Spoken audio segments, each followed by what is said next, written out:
पतले होने में मोटापा होगा। लेकिन चाय में डाल तो स्वाद बिगड़ जाता है। हाँ, पानी से मैं कह रहा हूँ दालचीनी को चाय में डाल दो स्वाद बिगड़ जाता दालचीनी और मेथी रामबाण है शरीर के लिए, समझ लो। जिन्हें फेफड़ों की दिक्कत रहती है, अगर वो लगातार 6 महीने सुबह शाम दोपहर दालचीनी की फंकी ले में, तो उनके फेफड़ों की समस्या हो जाएगी। जो फेफड़ों में जमा हुआ कफ है वो निकाल देती है दालचीनी। इतनी खूबी है दालचीनी के अंदर। और मेथी जो है आपके अंदर जो बात रोग पैदा हो रहा है, उसे बात रोग के कारण ही जो है डायबिटीज बनती है शरीर के अंदर, ये समझ लो। जिसकी वायु चलती रहेंगी उसका खून दौड़ता रहेगा, और जिससे खून दौड़ता रहेगा ना, उसका खून हमेशा फिल्टर बना रहेगा। 90% लोगों को यही नहीं पता कि शरीर के अंदर शुगर खत्म क्यों नहीं होती। वो इसी कारण नहीं होती, एक तो खून गाढ़ा, और दूसरा उसका जो है प्रेशर जो स्पीड है वो हल्की।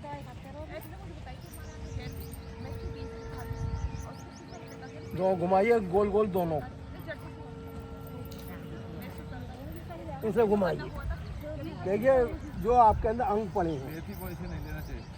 मेथी की रात को भिगो दो, सुबह उससे मेथी की तासीर बहुत भयंकर है। उसके बाद इस मेथी को भिगो के खाओगे तो हमेशा के लिए शुगर तुम्हारी कंट्रोल बनी रहेगी। मेथी गर्म होती है। दूसरा खून आपका बढ़िया रहेगा। गरम जितनी चीज़ें, बादाम भी गरम है, बादाम रहे, अखरोट रहे, ये सब भिगोने वाले आइटम है। इन्हें भिगो के खाओगे तो उसका पूर्ण लाभ मिलेगा। हाँ, घुमाओ, ये ले आऊँगा, करो गौ रक्ष आसन। इस आसन करने से भी शुगर कंट्रोल रहती है।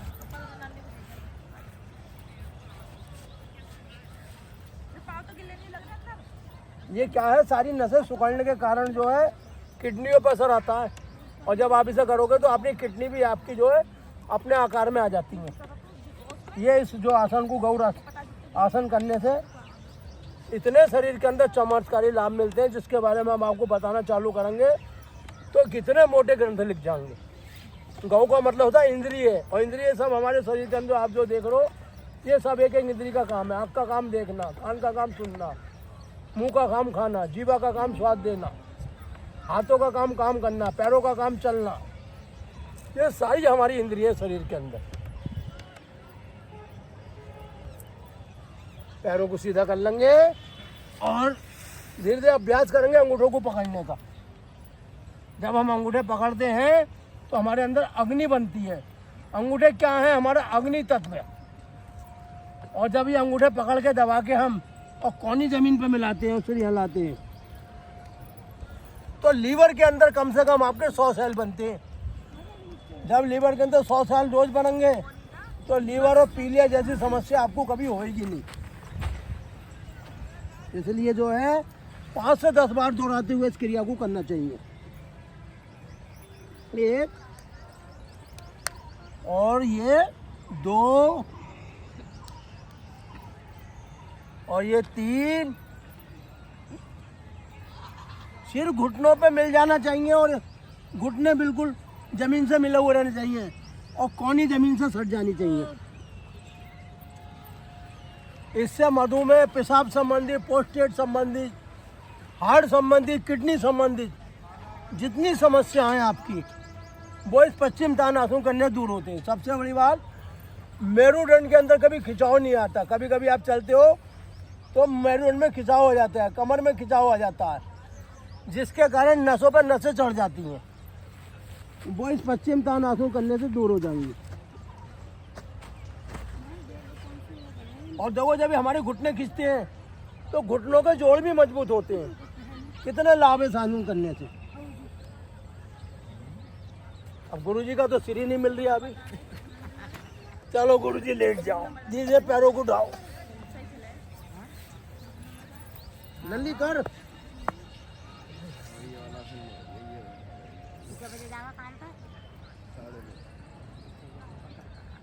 करो बेटा।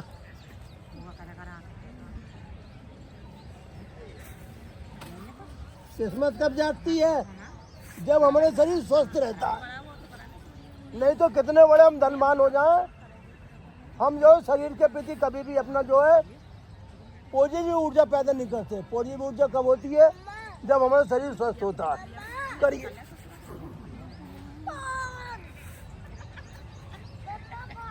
बे चुप हो जा, नहीं तो लगाऊंगा चपत्ते रे। बैठ जा जाके चुपचाप। हाँ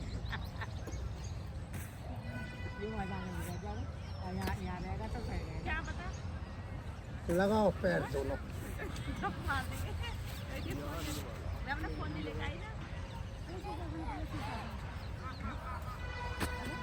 करो सर्वांगासन।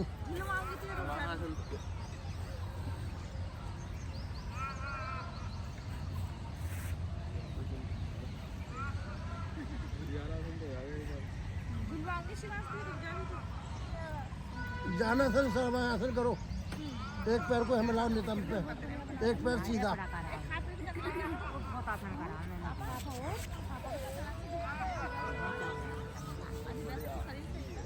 करो।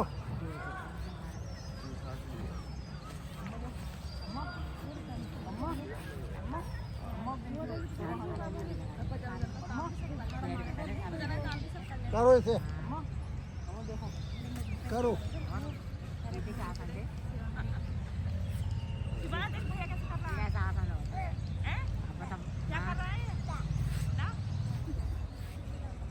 सर्वांग पद्मासन करो।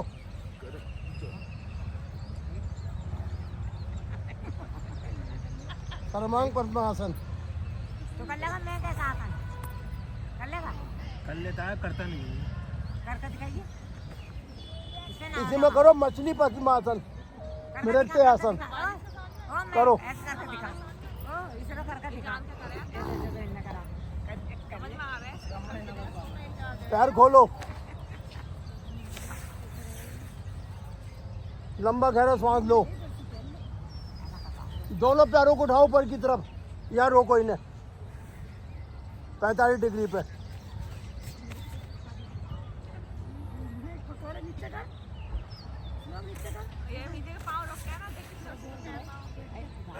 जिन लोगों का पेट बार बार खराब रहता है वो करें उपपान तानासन करिए। मूत्र रोग, पेट के रोग, वजन, चर्बी, वो सब ठीक होगी।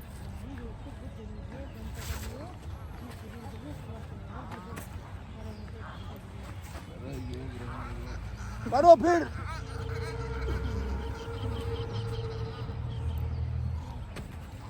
चलो दोनों पैरों को मिलाओ, करो आगे पीछे।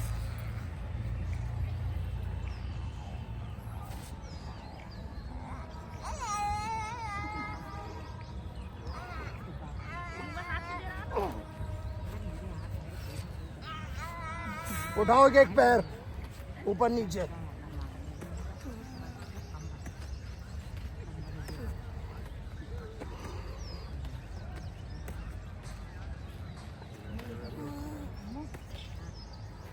सीधा पैर उठा के यहाँ लगाओ नासिका पे, उल्टा पैर उठा के नासिका पे लगाओ।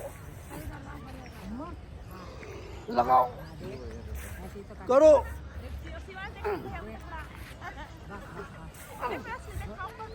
दोनों पैरों को मिलाओ, झूलो।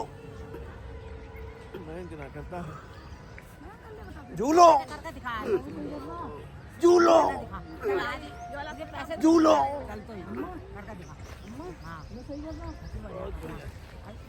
लेट जाओ।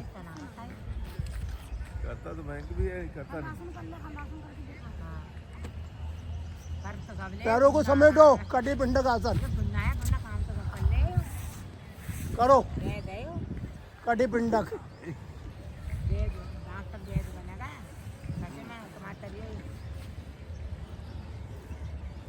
करो। दोनों पंजों पैरों को।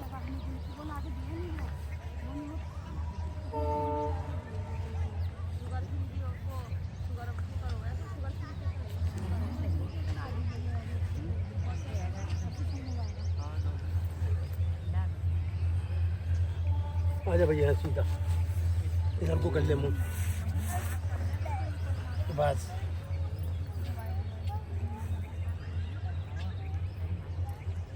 ओ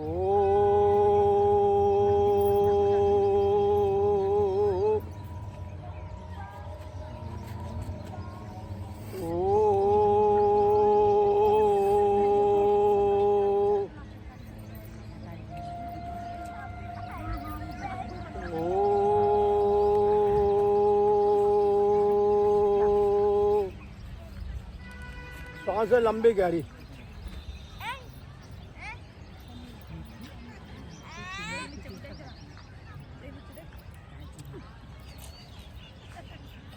ओम त्र्यंबकम यजामहे सुगंधिम पुष्टिवर्धनम उर्वारुकमेव बन्धनान्मृत्योर्मोक्षेमामृतात्।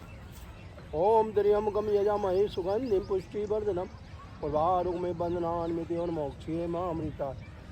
ओम त्र्यंबकम यजामहे सुगंधिम पुष्टिवर्धनम उर्वारुकमेव बन्धनान्मृत्योर्मोक्षेमामृतात्।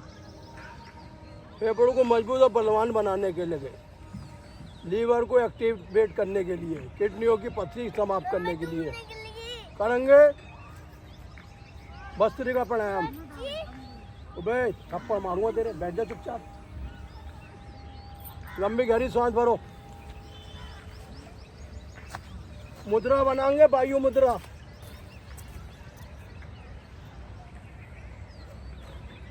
सांसों को भरेंगे छाती तक और फिर बाहर छोड़ देंगे।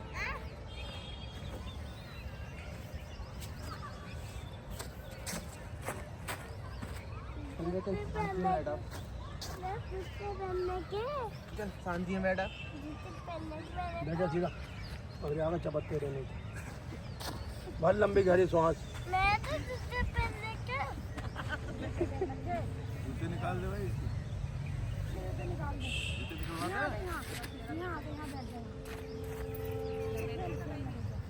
कमर सीधी, गर्दन सीधी। कमर सीधी रखने से क्या होता है, अद्भुत शक्तियों का विकास शरीर के अंदर होता है। हमारे जो सोई हुई शक्ति हैं वो कमर सीधी करने से अपने आप जागृत होती है। और शक्ति जागृत होने से क्या होता है, रोगों का निवारण होता है। रोग कब आते हैं, जब हमारे अंदर जो है निगेटिव ऊर्जा भर जाती है। दोनों नाड़ियों से लंबी गहरी सांस खींचो।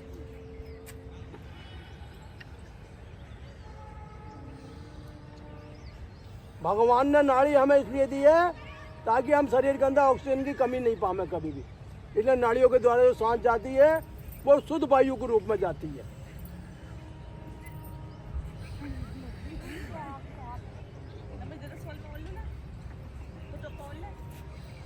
क्या भरोसा सांसों का, कब चल जाए रुकते रुकते, ले लो प्रभु का नाम हंसते हंसते।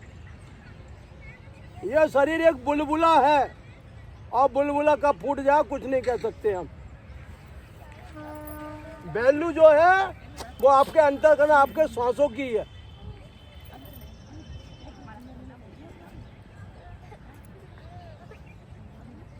जो व्यक्ति नाड़ियों के द्वारा सांस अंदर पहुंचाता है और अंदर की कारण बाहर फेंक देता है, ऐसा व्यक्ति जो है देव तुल्य कहलाता है, क्योंकि देव भी उसका दर्शन करने आते हैं।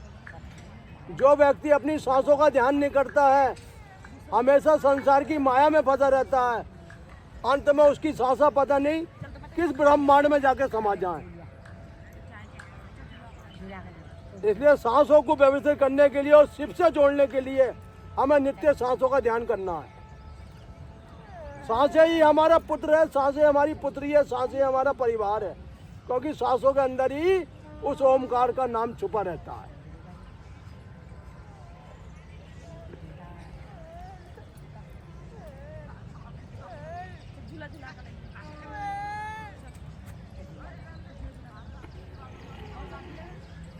हे अर्जुन, तू मेरे स्वरूप का दर्शन कर।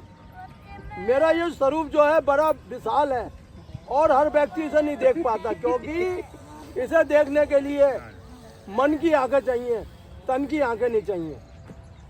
मन की आंखें खुलती हैं तो मैं स्वयं ही उसके अंदर प्रकट हो जाता हूँ। देख, भीष्म पितामह, द्रोणाचार्य और जितने भी महालोग हैं वो सब मेरे अंदर से ही देख, इधर से मर रहे हैं और इधर से पैदा होकर निकल रहे हैं।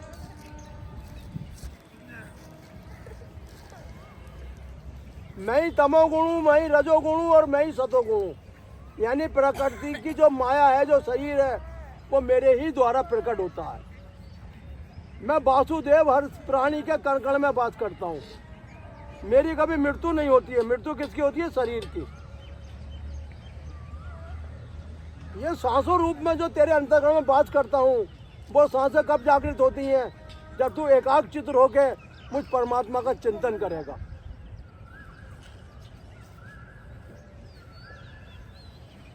सांसें जब फेफड़े तक पहुंचती हैं तो फेफड़े भी अपने आप पूर्ण रूप से आपके खुल जाते हैं। और ये एक ऐसी प्रतिक्रिया होती है, इसे निरंतर करना चाहिए। जैसे कि रोज सांस चलती है, रोज हम खाना खाते हैं, रोज सोते हैं, रोज स्नान करते हैं, ऐसे सांसों का भी ध्यान रोज होना चाहिए। एक क्षण भी इन सांसों को अपने से अलग नहीं करना है, क्योंकि सांसें ही हमारी आत्मा है, सांसें ही हमारा जीवन है। हर प्राणी के अंदर सांसें वास करती हैं, उसकी सांसें निकल जाती हैं, उसकी वैल्यू और उसका नाम समाप्त हो जाता है, उसके आगे लग जाता है भूतपूर्व।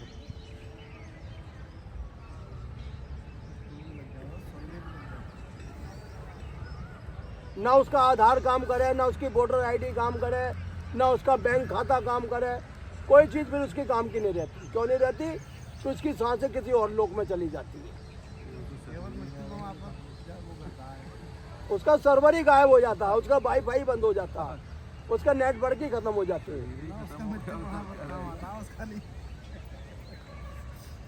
बड़े बड़े ऐसे वो पंडित जी, वो इनका आधार निकाल दो। मैंने भैया आधार तो निकाल दूँ, इनका मोबाइल नंबर, बोले नंबर तो नहीं पड़ा है। तो मैंने उनका अंगूठा आपने काट के रखा, बोले नहीं। तो मैंने भी कैसे निकल जाए? मैंने अब उनका आधार तो उठा के फेंक दो, किसी काम का नहीं रहे। देखो, मनुष्य जीवन बहुत महान जीवन है, लेकिन हर मनुष्य इसकी वैल्यू नहीं समझ पा रही है और जिंदगी पूरी करके अपने आगे बढ़ रही है। गुरु जी दोबारा ठंड आ रही है, क्या मौसम हो रही है? चलो पेट अंदर खींचो, सांसें बाहर खींचो। देखो, पेट अंदर खींचने क्या होता है? अंदर की लालसा खत्म होती है, अंदर का लोभ खत्म होता है, और जिसकी लोभ और लालसा खत्म होती है ना, वो परमात्मा को पा जाता है। और नहीं तो ये पेट, जैसे देखो भाई साहब हम क्या कर रहे हैं, हम तो पेट की खातिर कर रहे हैं। बोले चल कपट किसके लिए करना? पेट की खातिर कर रहे हैं। अरे जब पेट अंदर हो जाएगा तो ये थोड़ा ही खाएगा, ज्यादा लालची नहीं रहेगी।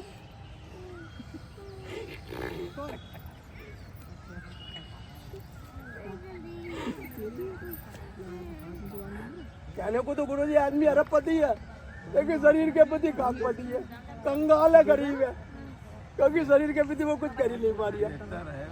और देखता रहता, जीभ को होठों में फैलने जैसे कुछ मीठे का मजा मिल गया। और जो बुद्धिमान होता है उसे खाता भी है और खिलाता भी है। पेट अंदर खींचने से सबसे बड़ा फायदा यह है कि हीमोग्लोबिन कम नहीं होगा। जिन महिलाओं को गर्भकाल में खून की आवश्यकता कोई जरूरत ही नहीं पड़ेगी, क्योंकि पेट खींचने से 24 घंटे खून बनता है बॉडी के अंदर और चलता रहता है। हमने देखो अभी एक बालक हुआ है, कोई खून की बोतल नहीं, कुछ नहीं, और नॉर्मल डिलीवरी कराई है, क्योंकि उनका इलाज शुरू से मेरे हाथ में रहा और गुरुजी को मैंने बता दिया उसी दिन आते ही।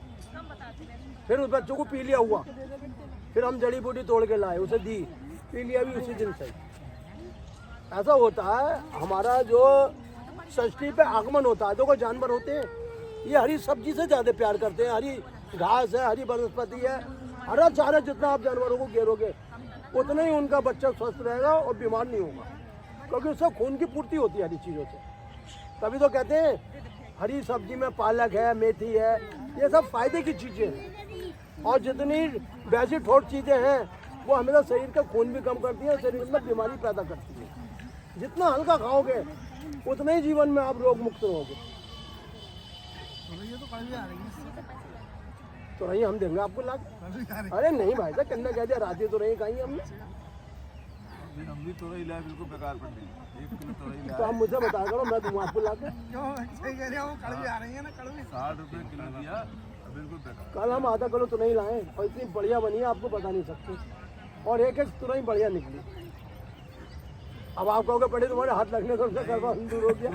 जो तोरई नई आ रही है ना वो बेकार आ रही, जो बाहर वाली तोरई आ रही है वो सही। हाँ तो आप बाहर वाली देंगे हम आपको लाके। ये लोकल वाली तोरई जो है ना ये बेकार है, देखने में सुंदर है लेकिन कड़वी। खींचो पेट अंदर। देखो आप जो चीज़ खाओगे वो जठरा के द्वारा खाओगे। जठरा को इतना तीव्र बनाकर रखो कि आपको पता नहीं चलेगा कब चीज़ आपके अंदर जाकर पच गई। लौकी खाओ, लौकी सही है, भिंडी खाओ, भिंडी बहुत फायदे की चीज़ है। भिंडी आ रही है। हाँ, भिंडी से आपका रक्त बढ़िया रहेगा और मांस बढ़िया रहेगा, हड्डियाँ कमजोर नहीं पड़ेंगी, हड्डियों के अंदर कैल्शियम की कमी नहीं आएगी भिंडी खाने से। पसीने खाओ, गजब का वो है, भगवान विष्णु की देन है वो, समझ लो आप।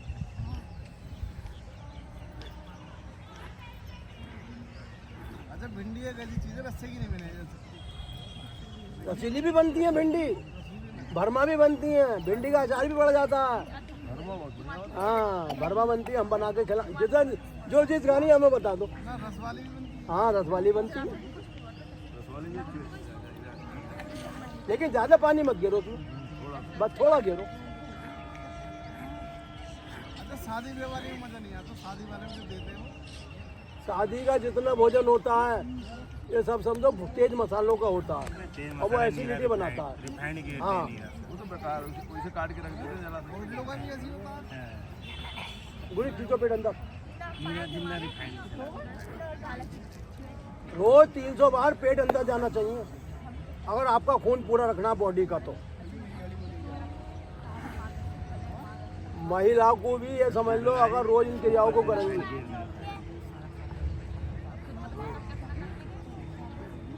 वकील साहब, आपका एक उपकार है हमारे ऊपर और उस उपकार को हम आपका पूरा करेंगे। ये हमने आपसे शुरू से कहा, हम जिसका कार्य पूरा नहीं कर देते ना, हमें चैन नहीं पड़ता। हम किसी पे अधूरा हम जो कहेंगे उस चीज़ को पूरा करेंगे बस। लेकिन आदमी कहना मानना पड़ता है। अब देखो, एक शख्स थे, बढ़िया चल रहे थे, उनका परिवार भी बहुत बढ़िया चल रहा था, अपनी चला के घुटने दर्द कर रहे हैं, चला नहीं जा रहा, घुटने बदलवाएंगे, पता चला ये घुटना तो सही ना हुआ, एक और बीमारी पैदा हो।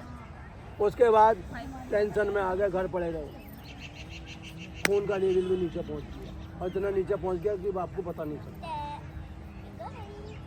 हमें दुख इस बात का होता है कि आदमी मनुष्य शरीर पाके अपने प्रति लापरवाही करने लगता है। देखो, हम आपके घर में कोई बीमार है, आप उसकी दवा दारू करो, लेकिन उसके चक्कर में टेंशन रखो, शुगर बढ़ाओ, तो फिर घर में हो गए 2 मरीज।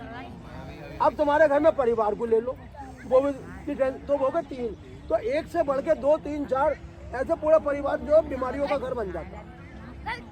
आप बीमारी का इलाज तो करो, लेकिन खुद बीमार मत बनो, तब तो आप जीवन में सुखी रह सकते हो। और नहीं तो एक के साथ 2, और फिर पता है आज एक की दवाई चल रही है, कल 2 की, फिर 3 की, फिर 4 की, इतना पैसा भी आप पे नहीं आ पाए। दुर्घटना होती है, मैं मानता हूँ। पांडवों के 5 पुत्रों को मार दिया अस्थामा ने, द्रौपदी को दुख भी हुआ, वो भी आया। तो इसके बाद भगवान श्री कृष्ण ने कहा, ऐसा है इनकी मृत्यु इन्हीं के हाथों लिखी, बोले द्रौपदी तू शोक मत कर। उसके बाद भी जो है अस्थामा को ने छोड़ दिया। उसके बाद जब उनने जो है उससे मणि मांगने गए तो उन्होंने ब्रह्मास्त्र निकाल लिया, वो उत्तरा के घर पर छोड़ दिया अभिमन्यु की, तो उनके कुल का आखिरी वंश था। तो भगवान ने कहा कोई टेंशन नहीं करेगा, उन्होंने ब्रह्मा जी को प्रकट करा। ब्रह्मा जी गए, ब्रह्मास्त्र को जो निस्तेज करो, तब जो है राजा परीक्षित को उसका जन्म हुआ। समझिए, आपके घर में कितनी बड़ी घटना हो जाए, मैं कहूँ मृत्यु भी हो जाए, लेकिन हम मृत्यु में विचलित मत हो, क्योंकि उसका समय उतना ही लिखा होता है। हम गुरुजी एक पल किसी को ना जिंदा रख सकते ना मार सकते समय से पहले। हर चीज का एक समय चक्र है। जो दुख है वो सुख में बदलेगा, जो सुख है वो दुख में बदलेगा, क्योंकि प्रकृति का काम है घूमना, इधर से लेना और उधर देना। बुरी कंठ दबाइए। हम योग इसलिए नहीं सिखा रहे हैं कि आप स्वस्थ हो, हम योग इसलिए सिखा रहे हैं कि तो आपके अंदर जो सोया हुआ ज्ञान है वो जागृत हो गया। आजकल गुरुजी आदमी का नहीं पता। अभी कुछ दिनों के बाद तुम्हारी कचहरी में ही एक वकील साहब कैंटीन में चाय पीने गए और वहीं बैठे हुए रह गए। अब आप समझ लो, उन्हें ही नहीं पता था कि मैं आज कचहरी से घर लौट के नहीं आऊँगा, लेकिन योग आपको भगवान के द्वार लेके जाके छोड़ेगा। ये जो तुम्हारा 9 द्वार वाला शरीर है, 10वें द्वार में भगवान स्वयं बात करते हैं, लेकिन व्यक्ति इन 9 द्वारों की यात्रा ही नहीं कर पाता। जबकि आंखों की सफाई होनी चाहिए, नाक की सफाई होनी चाहिए, कान की सफाई होनी चाहिए, मुंह की सफाई होनी चाहिए और मल मूत्र की सफाई होनी चाहिए। और वो कब होती है? जब हम रोज नित्य योग करेंगे। करिए गुरु जी अनुलोम विलोम। शरीर के अंदर इतने विष के पदार्थ भरे हुए हैं कि आपको बाहर से तो अच्छा दिखता है, वो विष पदार्थ आपके अंदर बीमारियां पैदा करती है। अगर आप रोज 1 घंटा योग करोगे, ना खून की बोतल चढ़ानी पड़ेगी, ना किसी का एहसान लेना पड़ेगा, और बच्चा भी आपके घर में पूर्ण सुरक्षित रहेगा। योग करने से घर मजबूत होता है और लेडीज की इम्यूनिटी शक्ति बढ़ती है और प्रसूति नॉर्मल हो जाती है। ये हमारा अपने योग का कहना है, हमारा नहीं, दिव्य नारायण का कहना है। क्योंकि जितनी वायु आपके बाहर है उससे अधिक अंदर भरी हुई है, लेकिन आप ग्रहण करना नहीं जानते। आपके अंदर अगर वायु निकल जाए तो आपका हाथ क्लोज हो जाएगा, हाथ उठ नहीं पाएगा, आपकी आंखें काम नहीं करेंगी। हर जगह वायु और रक्त का खेल है शरीर के अंदर। लोग घबराते हैं, बोले लीवर काम नहीं कर रहा, लीवर फैटी हो रहा है। और उस लीवर को तुम चमकाओ तो सही, आपकी हर चीज सही हो जाएगी, कोई बड़ी बात नहीं है।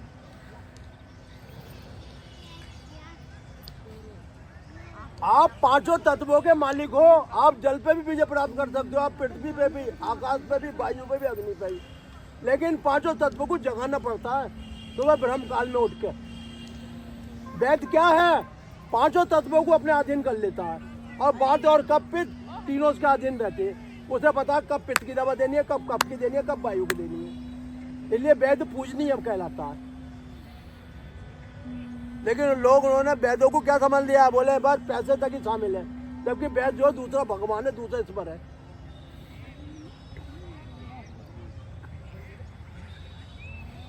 जो बुद्धिमान लोग होते हैं वो कभी वेद से नहीं कहते वेद आप क्या ले रहे हो, वो ये कहते हैं हे वेद आप हमें जीवन दे रहे हो, ये पैसा किस काम का जब जीवन ही नहीं रहेगा। लेकिन जो सियाने चतुर लोग हैं ना, वो पैसों के चक्कर में लगे रहते हैं और जिंदगी खत्म कर लेते हैं अपनी बात। वो एक छोटा गन्ना नहीं देते, जैसे आदमी जो अपना काम कर ले वो पूरी भेलिए देते हैं, और भेली जब देते हैं ना तो उनका कचूमा निकल जाता है।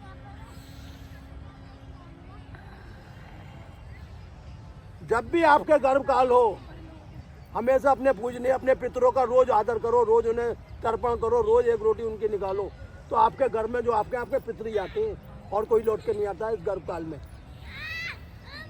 तो गुरु गलत कह रही हूँ? लौट के वही आते हैं।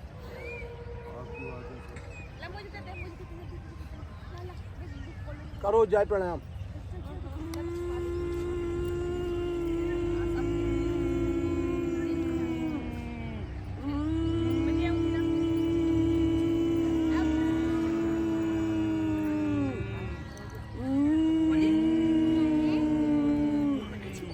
ब्राह्मणी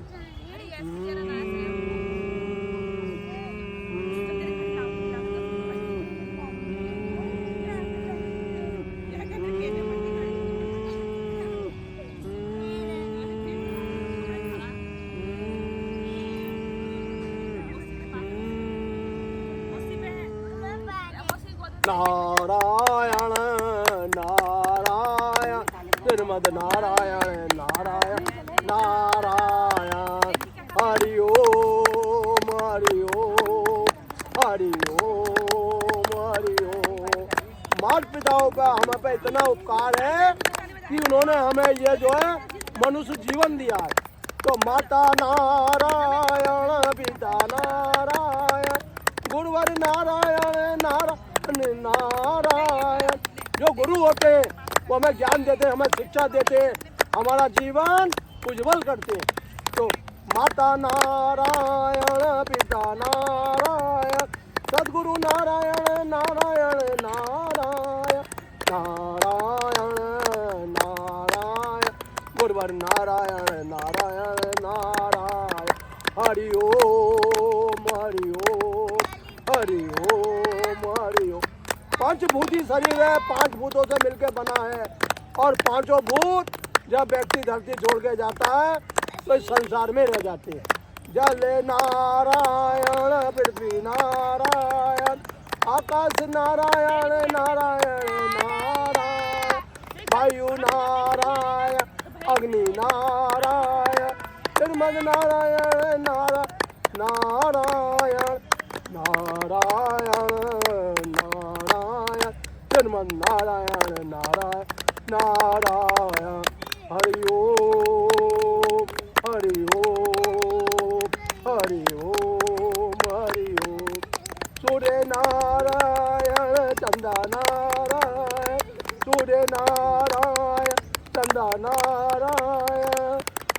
नारायण नारायण नारायण नारायण नारायण जग से तारने वाले हैं नारायण हरि ओम हरि ओम हरि ओम हरि ओम। ओम का जाप करेंगे क्योंकि ओम में जो ब्रह्मा विष्णु महेश तीनों का वास है।